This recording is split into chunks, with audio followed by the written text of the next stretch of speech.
Il est dit que le nom du père de ce prophète serait Vishnuash, qui veut dire serviteur de Dieu. Bien évidemment, il parlait la langue hindoue. Mais si on le traduit en arabe, Vishnuash veut dire Abdallah.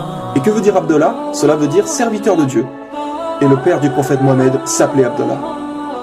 Il est également dit dans le livre des hindous que le nom de la mère de ce prophète est Sumati, qui veut dire en français paix et sérénité. Si on traduit Sumati en arabe, cela veut dire Amina. Et tiens donc, comme par hasard, comment s'appelait la mère du prophète Mohammed, sallallahu alayhi wa sallam? Elle s'appelait Amina. Il est aussi dit qu'il recevra sa première révélation dans une grotte. Le prophète Mohammed a reçu la révélation dans la grotte du mont Hira.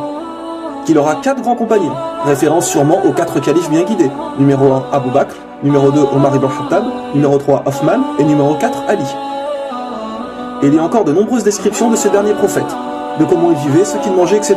Comme par exemple, il est dit qu'ils mangeaient des dattes et des olives, nourriture plus que courante à l'époque du prophète Mohammed en Arabie Saoudite. Il est dit que celui-ci sera né dans une noble et respectée dynastie de son pays, et nous savons qu'il est de la famille des dirigeants de la Mecque qui sont les Quraysh. Mais que faut-il de plus pour comprendre? Pour ceux qui disent que les hindous pensent que ce prophète annoncé n'est pas encore venu, sachez qu'il est mentionné que ce prophète mènera des batailles au sabre, à l'arc et qu'il aura des chevaux. Alors qu'à notre époque, les batailles sont plus avec des armes à feu, avions, chars, etc. Alors mes frères et sœurs, vraiment, que faut-il de plus pour comprendre? Mohammed sallallahu alayhi wa sallam a été annoncé, et il faut le suivre. Comme dit Jésus, il est celui qui vous guidera dans toute la vérité, dans toute la vérité, dans toute la vérité, dans toute la vérité. L'islam est la religion de Dieu, la religion originale, la religion finale, la religion finale.